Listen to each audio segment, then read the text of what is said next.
Welcome to Cobra Never Dies. I'm Nina. And I'm Lata.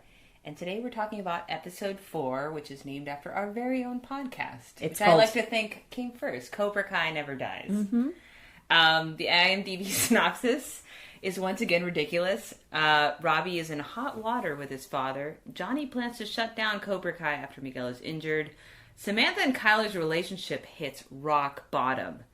And a vandalized billboard creates tension for Daniel. What do you think about that synopsis?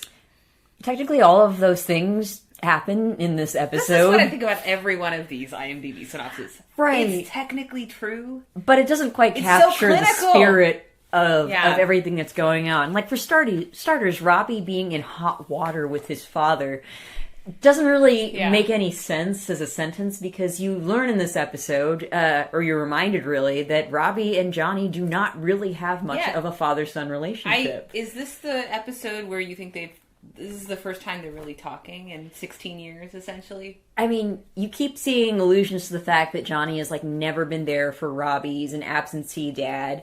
And it's almost like you kind of need that reminder, because mainly when you see Robby interact with Johnny, you're like, what a fucking brat. He is. I don't know, he gets a few sympathy points in this episode because, we meet his mom also. Robby's mom is a kind of a train wreck. She's a blowsy alcoholic. Yeah, that's another way to put it. And I think we open to Robby working at kind of like a Geek Squad Best Buy type scenario, and you can see that he can be very charming. He's very charming to this guy who brings in his computer to be fixed. Looks very innocent. And then he turns around and he takes that computer, and it turns out that he doesn't work at this place at all. He's just there to steal computers with his crumb bum friends. And you know how we know he's a bum is because I think in the Karate Kid universe, having slicked back 80s hair means you're evil. He has, for those who've watched the third Karate Kid movie, which I'm not spoiling anything, but I'm telling you, a villainous ponytail. He has a villainous 80s ponytail. Yes. And what he's really doing is just exploiting the confusion of the olds to fence computers. With two friends who I think are at least 35. Yeah, they both look like they're 35 years old. Very alarming. He's with a bad crowd. And you see him in the parking lot with his 35-year-old chums, and they're talking about who they're going to sell the computer to, and then they all skateboard away, which is funny given how old his chums look. And Robby is also, can I say, wearing a flannel shirt. So it's his look is so 90s it hurts. Yeah, I don't know what they're doing with his character. I don't know what they're doing with the time period. Right. All the other teens are dressed like it's, 2000 today. Whatever. Yes, whereas Robby is consistently dressed like Jonathan Taylor Thomas. It's odd. I think they're trying to say something. What are they trying to say? I say they're trying to say this character is stuck in time also to some sort of early trauma. Perhaps his dad walking away from him. Oh yeah, maybe it happened in the 90s. Oh my god. Whoa. Okay, that's our operating theory for Robby now. Now everything about his style makes sense. The hair. Yeah, okay. No, that trauma of being abandoned. But let's start with so the first scene we see Robby committing his petty fraud or crime or whatever it is. Grand larceny? Yeah, actually the computer's pretty expensive. Could be grand larceny. But then we cut to Johnny walking the streets with his cans of Coors. He's having a little flashback. This time he is deep in that flashback. Yeah. But this time it's not a flashback to losing to Daniel LaRusso in the All Valley tournament, which is nice. It's a flashback to something that happened more recently. It's a slightly more normal flashback, I think, which shows growth. Right. It's a flashback to the night before when he found Miguel on the bathroom floor after the Halloween dance, all beaten and bloodied, and bringing Miguel home to his mother, and Miguel's mom, yelling at him, I want you to stay away from my son. So not a really great flashback, but still, you're right, progress, growth. Yeah, and it also, that scene where he's, wandering around drunk kind of sets up a kind of whodunit with Daniel's storyline, which is essentially Daniel has a billboard of his auto dealership, and somebody has his big face on it, And it's like a little bit of a... Does it say, like, we kick the competition? I feel like it does. No, I think it's just his face, and it says LaRusso Auto, Right. and now it has a giant dick. Right. I mean, it's not really a mystery, because when you're seeing Johnny wandering around, like, you see him look at the billboard, and then you see him buy a can of red spray paint. I think it's a red herring. I'm just going to come out and say it. It's a whodunit. A red spray paint herring? I'm saying, okay, when you first saw this episode... Who were your suspects for this crime? What? Are you crazy? It was Johnny. It was so obviously Johnny. That's what they want you to think. You were so trolling me right now. You have drunk the Kool-Aid. Are you? What? No. I'll tell you. You see him, like, pick up a can of When I first saw this episode, I said, there's no way Johnny would do that, okay? One, he's drunk off his ass. That is exactly when you vandalize things, Nina. You know, I had two suspects in mind. What kind of person would have the time on their hands and is obviously a douchebag? Kyler. Kyler did this. Second runner-up is Anthony LaRusso, who I'd like to talk about just because this episode cemented to me that he is the redheaded stepchild of the LaRusso clan. You may have forgotten, but Anthony LaRusso is Daniel LaRusso's son. Yes, he has 2 kids. He's never far from our minds, but I'll just say he is neglected. And he acts out, and it's painful to see. All he wants is, like, he wakes up in the morning, his dad has made special Bananarama pancakes, apology pancakes for Sam for embarrassing her at the school dance, and it's all very white people. Like I said, I think it's very strange that, like, you would feel apologetic towards your daughter, you know, because, like, oh, God, I misjudged your boyfriend. An Asian parent would just be like, why were you at a dance? Why were you next to a person of the opposite sex? But anyways, Daniel actually does feel bad, because he's a good white dad, and he's making banana pancakes for Sam. Meanwhile, Anthony LaRusso, redheaded stepchild of the family, starts eating them, and, like, Daniel's like, save some for Sam. And then Anthony LaRusso eats them in a really disgusting way by making, like, a weird pancake taco with whipped cream. And you can just see in Daniel LaRusso's eyes that he does not love his son. He does not, and it's, in fact, this is the perfect encapsulation of, like, the parenting issues, is... Both Johnny and Daniel have a favorite, and it's just tragic because it's not the people that should be... Well, you shouldn't have favorites. If you have 2 kids, you should technically love them equally. What are you talking about? Everybody has favorites. Okay, so Lata has a favorite bonsai, and then there's the other bonsai that just gets no love at all. I mean, that's just the way it is. The bonsai that pleases you deserves more water. Yeah. That's how parenthood is. I'm very frightened. Anyway, Anthony LaRusso is the unwatered bonsai tree. He is, and I have thoughts that I will save till later in this recap. But there is a lot to unpack with Anthony LaRusso, more than the show thinks. Okay, so wait, we were talking about Johnny dropping off poor Miguel at his mom's house. His mom is now super anti-karate. Mm-hmm. Although Grandma's pretty supportive of it. His grandmother is like, well, he just needs to get better, obviously. And she's also... Miguel's mom is also now on record calling Johnny a loser, which... I think the very next scene opens to Johnny passed out in a pool of Coors. So it's actually one of the greatest cuts this show has ever done. I'm going to say it, where Miguel's like, "No, you don't know him. He's not a loser. He's a great man." Cut to Johnny on the floor, surrounded by Coors.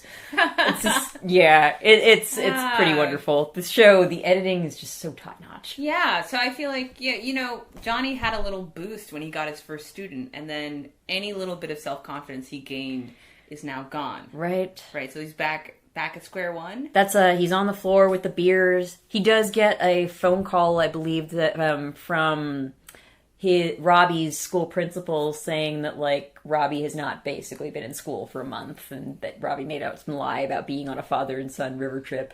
But we did skip over something that I think is important, which is that Daniel LaRusso's wife is pretty cool.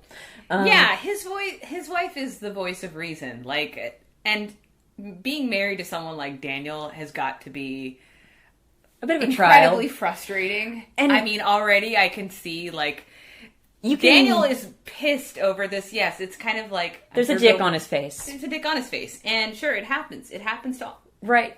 I'm not going to say it happens to all of us. When we get a billboard, there will definitely be dicks on our faces. You can't appreciate a good dick joke. I mean, you have to get over it. And I love that. He wants to get, like, the fucking FBI involved. Oh, yeah. And I love that his wife is also just kind of like, you should probably get over it. Like, if they arrested everyone who painted dicks on things, there wouldn't be any room in jail for the murderers. And I think Daniel would be fine with that. I think he's okay with prioritizing this dick crime. Yeah. Oh, and his wife's got a pretty good line where it's just like, it's cool. It shows that you'll blow the competition away.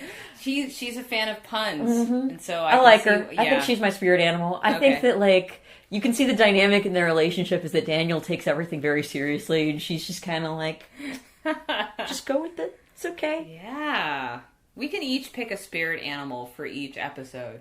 Oh, for each episode. For each episode, because I'm assuming... I like to think that loyalties shift and perceptions change. I'm going to assume that your spirit animal for this episode is Kyler, because why not? Oh, why? Because I'm basically trying to, like, stick my hand up someone's skirt? I didn't say it, you did, so okay. We'll get to the Kyler action, of which there is much. But yeah, we also get introduced to the number one suspect in this crime, which is Daniel LaRusso's auto dealer competitor, Tom Cole, who is possibly my favorite new character. Yes, he is. I can't remember what the name of his rival auto agency is, but Cole's on Van Ness. Oh, I think. Well, I mean, I'm just falling here. You do, and there is an amazing commercial that he puts out. Oh, well, he does a couple of amazing things. First, he sends a bunch of, like, foot-long subs to... And again, his wife sees LaRusso. The silver lining, and she's like, hey, it's free lunch. Right. But Daniel, however, again, I will call out Daniel's many kind of, like, unpleasant personality traits. He forces his employees / his relatives to, like, scale this giant billboard and, like, immediately paint over it. Which seems like something that you need to be wearing a harness to do. There are some things you pay professionals to do. Right. I don't know. Right. What's going on there? I don't know. Daniel's lost all sense of kind of like reality, I would say. I don't know. It's sort of par for the course. But I definitely think that Tom Cole's commercial is worth playing right here. Patriot Tom Cole here. When I'm not busy fighting the hated British for your freedom, I'm fighting to bring you great deals. Great American deals. And because I love this land we call home, I'm giving every new customer their very own drought-resistant cactus. In these dry times, it really is the only responsible plant to own. A strong American plant. From the strong American himself, me, Tom Cole. Coles on Van Nuys, you must get down here. Right. There's a good pun right there. I appreciate that too. A lot of good puns in this episode. Getting back to the high school plot lines, when we're back in the high school, we see Aisha. Aisha's her name, right? Yeah, she's still living the hell that is high school. She's fresh off of the humiliating incident at the Halloween dance. Actually, everyone is kind of like experiencing the fallout from this very eventful dance. There are no plot threads left dangling. You see Aisha walking through the hallways and everybody's oinking at her. Sam does this again. How do you feel about Sam? Fair. Give it to us. All right, it's probably unfair because Sam is clearly trying to be nice, but like I said in the previous episode, she's one of those like, oh, she's like the pretty, cool girl, but she's also nice. And somehow, I hate it, yeah. Somehow that just makes you kind of want to punch her. Like when she tells Aisha, like, I know, it's so hard, but everybody has short memories. They'll forget. I gotta say, this is when I was like, a man wrote this show. Because this is like one of those things that doesn't make any sense. Because I actually think Sam's treatment of Aisha, perhaps like one of her oldest friends, is immoral. I'm gonna say she shows shocking naivete. She has witnessed her friends actively bullying her friend. Yeah. Making her a social outcast. And she's just kind of like, eh. Right. And I guess they didn't mean it? I don't even think she says that. I think she just makes a general statement about how all bullying is kind of ephemeral and it'll pass and the tides will change. It'll be another victim tomorrow. Right. And it's this weird thing. It's like where Sam, like, have you never been bullied? You used to be a science nerd until this year, right? I think it's one of those, like, She's All That movies where, like, she had glasses maybe for a couple years and then she got them off. And then, of course, she was still very pretty and now popular enough to join the popular clan. Right. I don't quite understand like, Samantha's character, I don't quite get it, because it's like, she doesn't seem like she was ever, like, a real nerd, otherwise she wouldn't be like, don't worry about bullying, it's just silly. Are you questioning Sam's nerd credentials? I am, because it doesn't seem like she ever was. She said she went to robot camp. I guess, and she was, like, probably the hottest chick at robot camp. The hottest chick at robot camp. I mean, what an honor. Alright, I mean, that's something. I would think the hottest chick at robot camp would be a robot, but... Wow. No? Okay. Alright. Never mind. That was dehumanizing, but sure, let's, moving on. Speaking of, bullying, let's say. Yes. Great segue to Kyler. We see, first of all, we see Miguel and Dimitri and Eli in the library, and they're having an interesting conversation. So that's it? No more karate? I guess so. It's probably for the best. It was starting to boost your confidence. Isn't that a good thing? No. What has confidence ever gotten anybody except for a black guy and their backpack thrown in the trash? Well, I thought it was kind of cool how you stood up to Kyler. Are you insane? Let me ask you, what is the best superpower anyone could have? Super strength. Wrong. Invisibility. Yeah. I love this because you see Miguel is still, even when he's been beaten down, he's still willing to kind of like stand up to Eli and Dimitri. Mm-hmm. Or stand up for Eli and Dimitri. Kyler continues to be the worst. But the best part of the scene is that Sam finally witnesses bullying in action. Right.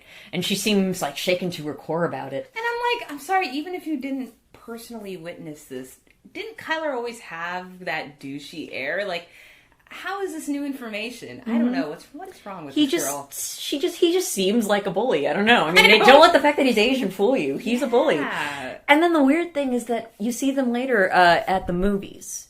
And it's so bizarre because it's like she's clearly like mad at him and he keeps trying to put his arm around her and she kind of leans away. She didn't even cancel the date. She didn't even cancel the date or bring it up before the date, like, or bring it up like during the line when they're like waiting to like get popcorn or something. It's like when they're in the movie, that's when she's like, I saw you bully those kids. Sam's like, once you put it in your iCalendar or whatever, you cannot cancel for any reason. Or like apparently Kyler could have murdered 3 homeless men on his way there and she'd have been like, we're going to talk about this during the movie. That is the right time. Actually, during the movie. Not even like when we're like on our way to the theater. We're going to talk about it in the movie theater. Oh, God. Yeah, Sam's definitely not a see something, say something girl. Right. So she brings up the bullying and he kind of like just brushes it off. And like, one thing that's kind of nice about the scene is like you see him trying to get fresh with her and she sort of smacks him away. And it's just something about the way that it's shot that you can like tell that Sam like knows how to defend herself, even though she's not like kicking him in the crotch. Some karate moves, and she's not the only LaRusso to debut karate moves in this episode. Oh yes, as we see when Daniel goes to confront Tom Cole, who again is the best. What do you think Tom Cole is great because I think he has a sense of groundedness about the fact that he sells cars for a living, and that's fine. Right, let's not go nuts here. Yeah, and he has a sense of humor about his own commercial, and... he also says, and I like this, that the valley's big enough for 2 auto kings. But is it, though? No, it's not. Obviously not. Just like... And Daniel is so territorial, right? Like, there's not room for 2 auto dealers. No, and especially like there's only room for 1 auto dealer that gives out free plants. And so another fine detail is that you're in Southern California because Tom Cole gives out free boba to his customers, which is just, of course, which is honestly a better giveaway than a bonsai that you'll probably kill. Yeah. I know. Yeah. But then we do see that after he says that the valley is big enough for 2 auto kings, he makes a crass dick joke at Daniel's expense, which is and the thing is, you're going to experience a week of dick jokes. Just a week. Yeah. I mean, I treasure this episode because you don't get many dick jokes in this show after this. I know. And frankly, as Daniel went to a high school that had a lot of bullying, and he's already been through all these intense bullying experiences, and yet this is what gets him all this like, dick heated. joke just shatters him. Yeah. But anyways, you do get to a cool scene where you see him kick the boba cup out of Tom Cole's hand. Would you say it's a good kick? Did it show evidence of his karate moves? I know that you think that Daniel actually has no karate moves, but it was a pretty good kick. I agree. How long do you think Ralph Macchio practiced for that? Oh. That scene. Oh, God. That was probably like a year before the show premiered. He You was think like, so? all right. I was listening to this other podcast that was reviewing the third Karate Kid movie, and they had this hilarious discussion where they postulated that the reason, like, all of the other kind of main characters in the Karate Kid series were actually enrolled in karate and practicing karate regularly. Like, all of the villains, Kreese, including the guy who plays Johnny Lawrence. But Ralph Macchio, however, was, just an average kid and decided, I'm not going to do that. I'm going to go on a press junket, and he wasn't in Okinawa. He wasn't practicing karate. No. And so, yeah. So he did very little karate through the series. But yeah, you have to wait 5 episodes before you get to see him do one kick. Well, you do get to see him do a kick in that commercial of his.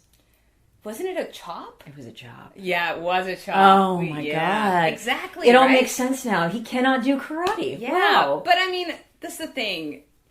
I also think it's interesting where, like, Miguel also debuts one kick, and a kick is not enough. A kick is just one part of your full karate arsenal. That's right. And I think Daniel, all he has is that kick. I mean, it's a pretty And flashy he's been looking coasting kick. on it. He's been building a career on it. Right. His auto dealership is somehow based on it. It's crazy. Yeah, and he pushes back really hard against the idea that he doesn't do karate.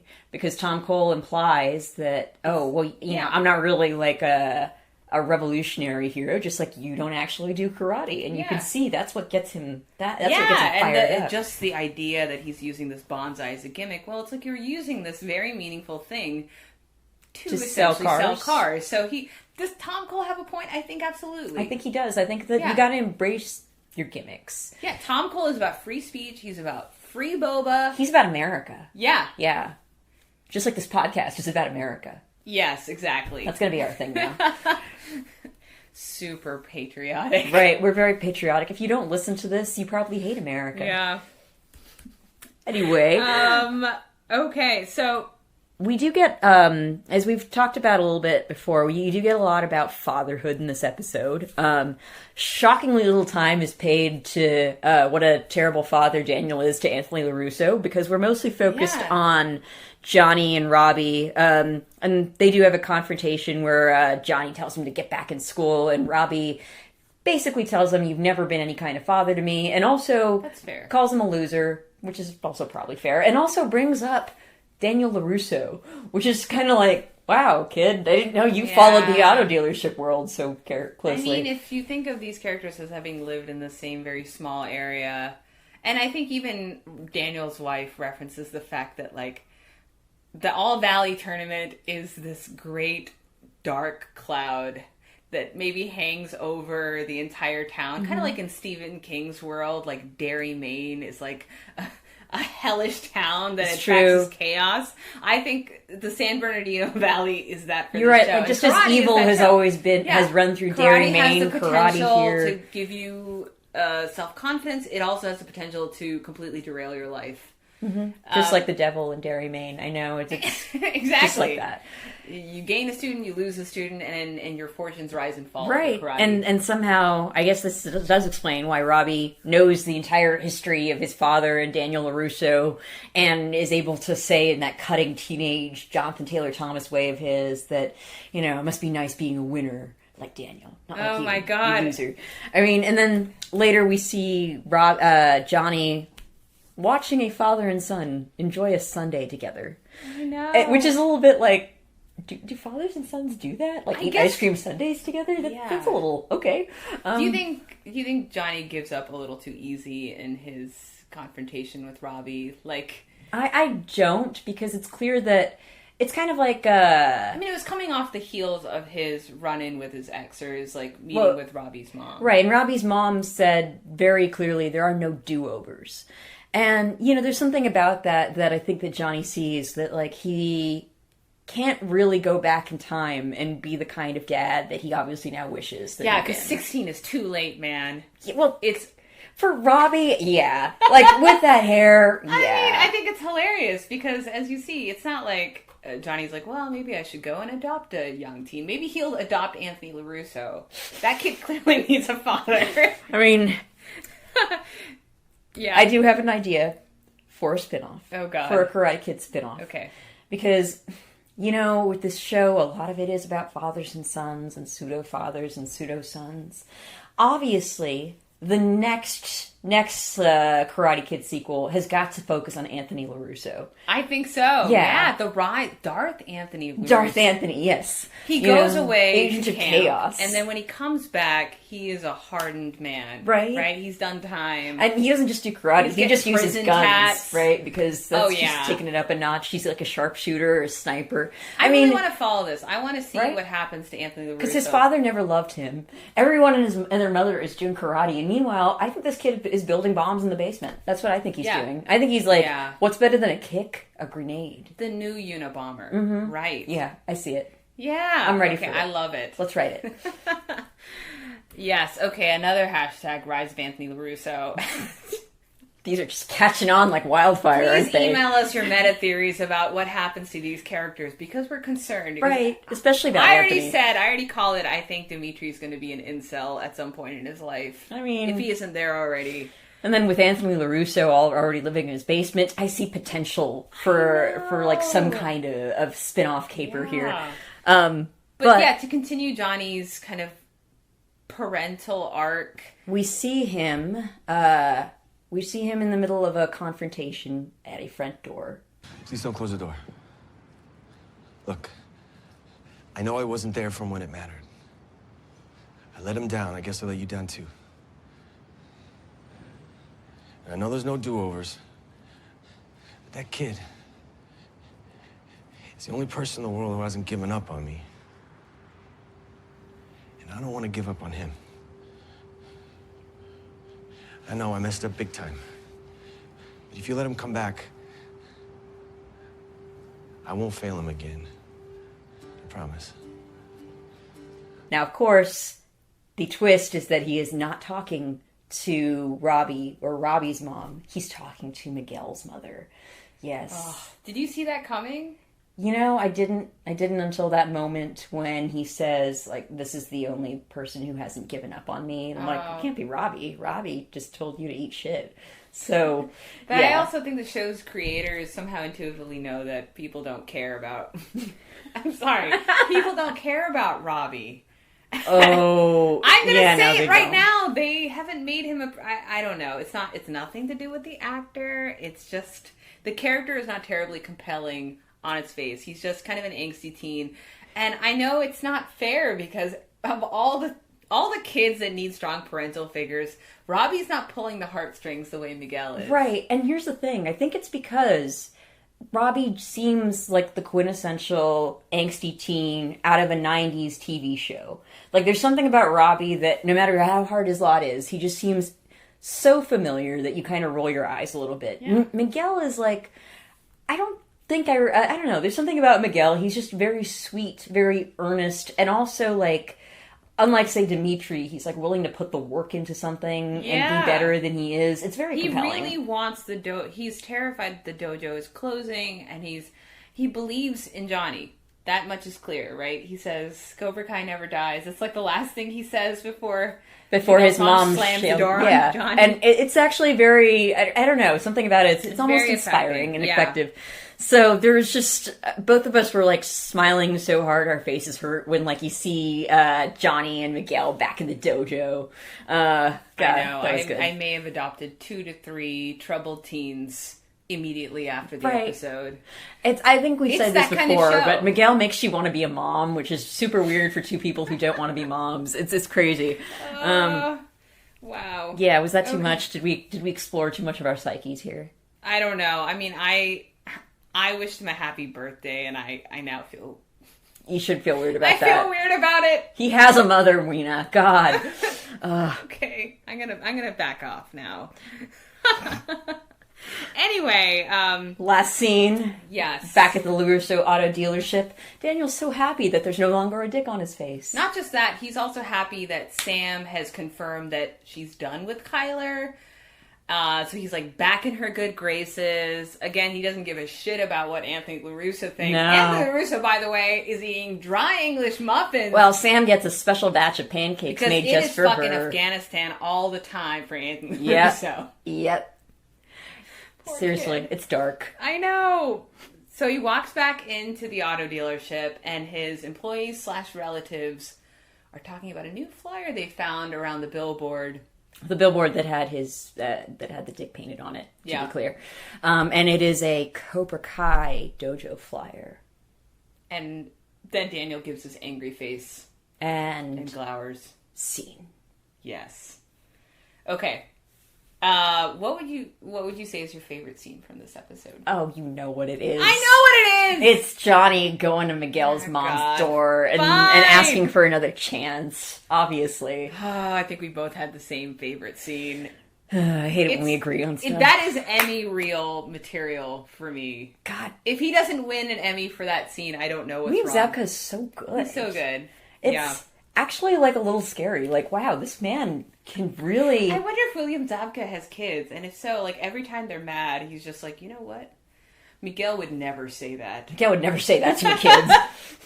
Right, I mean, I understand that there's something almost a little bit unrealistic about Miguel, just like how good Yeah. he is and how or how sweet he is as a kid. So, but still, it does make you so invested in this relationship that Johnny and Miguel have, more so than other relationships that might come up later. Yeah, and I think what's good is that each episode seems to end with either a karate lesson or a life lesson.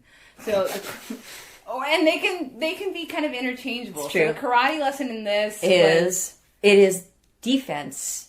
The best defense is more offense. Again, something I've embraced in my own life. Definitely. We should start trolling people in advance just in case they try to troll us online. Oh yeah, I'm on it. Yeah. We've got a Twitter account, guys. Yes, you can follow us at Kai_cast. You can also email us all of your burning theories about any of these characters at CobraKaiCast@gmail.com. Do you want to give a rating for this episode? I give it 4.5 karate kicks. Okay, I'm going to give it 5 bobas. Boba cheese. Oh yeah? Oh yeah? Courtesy of Tom Cole. Bitch, I'm gonna get it four. You Give it can't 4. change I'm your changing rating. it. I'm giving it 4.5 cacti because I'm an American. God damn it. Well, there you have it. We're both American. That's right. Just like this show. Okay. You ready? I'm ready. Okay. Strike first. Strike hard. No mercy!